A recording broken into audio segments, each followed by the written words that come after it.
back every Thursday. I look forward in a very, very major way to our mental health matters. I am sure you do the same.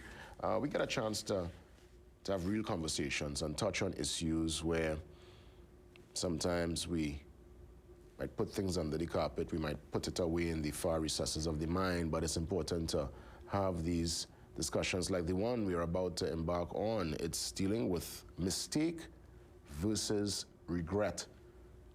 Very interesting one there indeed. Let's welcome Johanse IODK, Behavioral Change Specialist. Johanse, good morning. Great to have you as always. Good morning, Jason. Thanks for having me. All right, so mistake versus a regret, right? So a mistake is when you make a decision based on who you truly are, your truth, and it may not have turned out the way you want it to be. A regret, on the other hand, is when you make a decision based on not your truth. So, for example, you're trying to please someone, like we discussed last week, you get chained up, you're being manipulated in some way, and you not being true to yourself, and then things didn't turn out the way you wanted to. So in the first instance, with a mistake, when you do something based on your truth, so you wanted to go out, you wanted to open a business, you wanted to stay in a party, and it didn't quite turn out the way you wanted to, at least you know, this is what I really wanted to do. This was what was in accordance with me, but all right, it didn't turn out, I could move forward, easier to move forward. But when you do something that you really didn't want to do it, you know you didn't really want to go out, but somebody tell you, go, come now, and you say, you know, I don't want to hurt this person's feelings, or you make a call and you really didn't want to stay in the call, and you stay in the call too long, and now you're late for something. What happens now is that's when you regret steps in and you say, you know, I really didn't want to do this thing, and it end up holding on to it. It end up being sometimes like a splinter. Every time you're reminded of the mistake, is like a splinter in your hand. You keep remembering it. Tell me what you think. Yeah, I understand, but you know, there are those who find themselves right in the middle of that particular place. You know, they part of them kind of want to go, but then somebody kind of urged them, and then they went, and something kind of happened. Or you want to do something.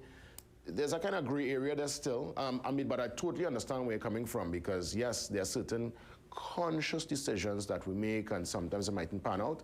And then there are times people urge you on, and you jump out, and you realize, oh my goodness, I bounced my toe, I bounced my head here. But as I said, for those who kind of find themselves still kind of swaying between the two, what do you tell for those looking on this morning? I don't think there's a gray area, you know, Jason, because when we are faced with a decision, we know exactly what we want to do. Your phone ring, you see someone's name, you know where they want to answer, not immediately. Someone say, hey, let's go out online, you know what your answer is immediately. You see something you want to do, you know what your answer is immediately. But here is where now we start to betray ourselves. And this is where it ties into mental health, because when we do something that we really don't want to do, or we go against our own truth, it causes stress. And you see, a regret is something that we hold on to sometimes for our entire lives. How do we get past that, though, so that we don't have to carry that to our final breath? So let's make it simple. It's a simple concept, but sometimes it takes effort to execute. Be honest. The phone ring, you don't answer it. You're on a conversation and you say, no, you really want to talk about 5 minutes, and you realize 5 minutes approaching, but you know, the person still talking, etc. Come off the call. You know you want to open a business, open the business. Even if sometimes it may fail, even if it may not pan out the way you want to, just do it, because if you don't do it, now you're holding on to regret. Let me give you an example. And Jason, let me answer a question for Jason. Do you know when you're going to die? No. Correct. So because you don't know when you're going to die, if tomorrow, let's say, God forbid, you go to the doctor and the doctor say, Jason, you have 3 more years to live, the first thing that will come to mind is all the things you want to do or you wanted to do. But the truth is, none of us know when we're going to die. So therefore, we should be living, not recklessly, but putting effort into living the life we want to, not betraying ourselves not pleasing others, because some of us create an entire life off of pleasing someone else. You know you didn't want to be a, let's call it the popular professions, doctor, lawyer, etc. You know you didn't want to go into the profession, but that's what your parents wanted to go into. So now you start bad. You start building an entire life, and then you have regret. Regret, because now, of course, you make this major decision, but you didn't want to do it. It ties into a whole series of events, and now you're living a life of regret. Yeah, and that's a serious issue when it comes to some people and their career and the road that they decided following, sometimes what others wanted as opposed to their passion.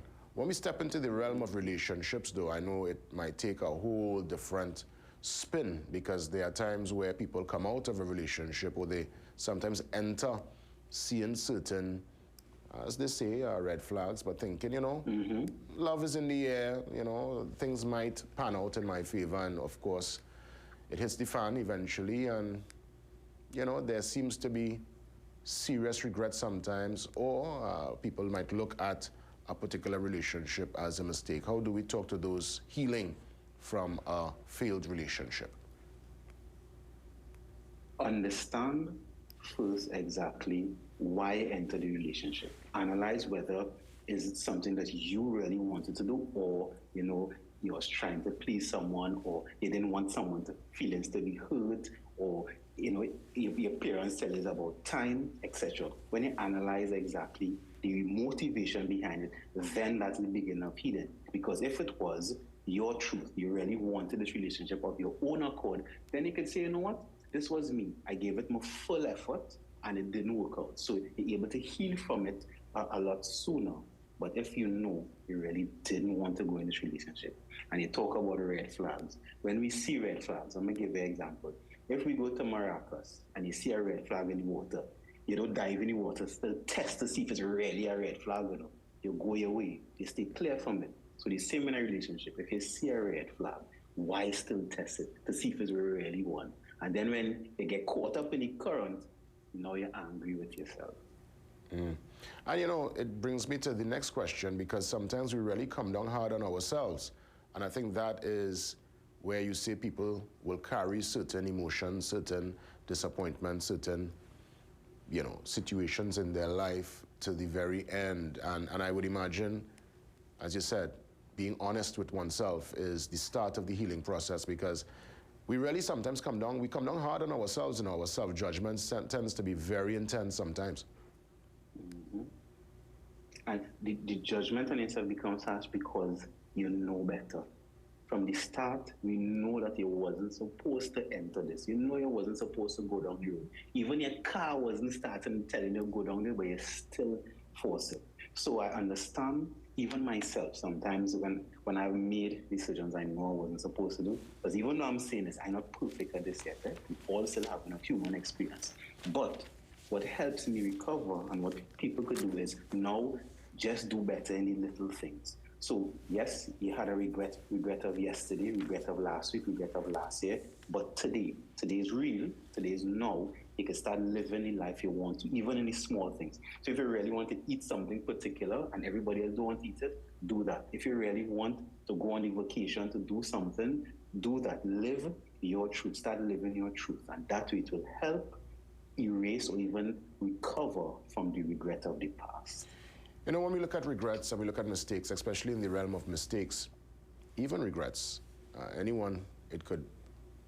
people could go through the same emotion, where family and friends, where you would think your support system, your safety net, should give you a welcoming hug and embrace you and help you heal. Sometimes they are the ones adding to the chorus line of disappointment. What do we say to loved ones, family members who are in the space with someone that they love, who would have made a major mistake, or they're going through a major regret? The external forces, how does the external force help in the process, as opposed to, fan the flame of that disappointment? How an external party could help is seeing the person as they are, not how you think they should be.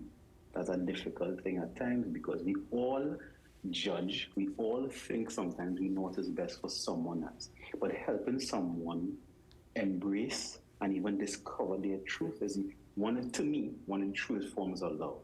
If sometimes I was to define what love is seeing someone as they are, not how we think they should be. And that way we could accurately face the reality of them and then be able to give them the necessary support based on reality, not what we think should occur. You know, I've always heard people, especially talking to elders, because I always love to, you know, talk to folks who would have gone through the system and paved the way. So we're talking, you know, people in their golden years. And I've always heard many mention that they look back upon life and not so much regret the things they would have done, they regret the things they did not do, the opportunity they didn't take, the chance they didn't really embrace. What do we say concerning that, especially to the younger folks looking on? One, I would say, you know, they tell us your life just flashed before your eyes right before you die. No, I never died yet, so I don't know if that's true, but what I think occurs is right before you die, when you're faced with your mortality, what flashes before your eyes, all your regrets, because that's what you hold on to, all the things that you should have done, especially things you wish you had done. And what I would say to young people, follow your mind. Do what you know is best for you. Again, not necessarily being reckless, not necessarily just jumping into things, but even if you want to make a decision, you can plan it out, you know, but still go in accordance for what you want, because we only have one life to live and we have no idea when it will end. And what do we say to the mature audience, those in their golden years who still look back and say, oh gosh, boy, I really, if I'd really married, if I'd really go down that particular road, or if I'd take the opportunity, if I'd migrate when I was in my 20s, and people, they go through all sorts of different, you know, flashbacks and remember different things. What do we tell them to let that go so they could just enjoy the rest of their golden years in peace? I would tell them, face the truth of yourself first. Understand, you know what, time has passed for this, and this is the reason why I did or did not do this. And then you're still alive now, so live as much in your truth as you can. It may not, quote unquote, erase the past, but at least you can enjoy the now by living in the way you want to live. Yeah.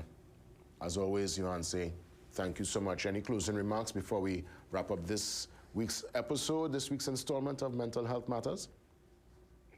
Don't make life complicated. Walk in truth, because life is not easy, but it's really not that hard. I love it, you know, that's the tagline. Life is not easy, but it's really not that hard. I love it. Well said. Correct. Yohanse. Right. Thanks, Jason. Yeah, man, as Everyone always. have a good day. Yeah, you too, and we will touch base soon. Mental Health Matters every Thursday. I look forward to that discussion after 7. It's a learning curve for all of us if we really sit down and soak in the information. So, Business Guardian, Curtis, steps in, feeding ourselves. Let's get some details inside this week's Business Guardian. That's up next.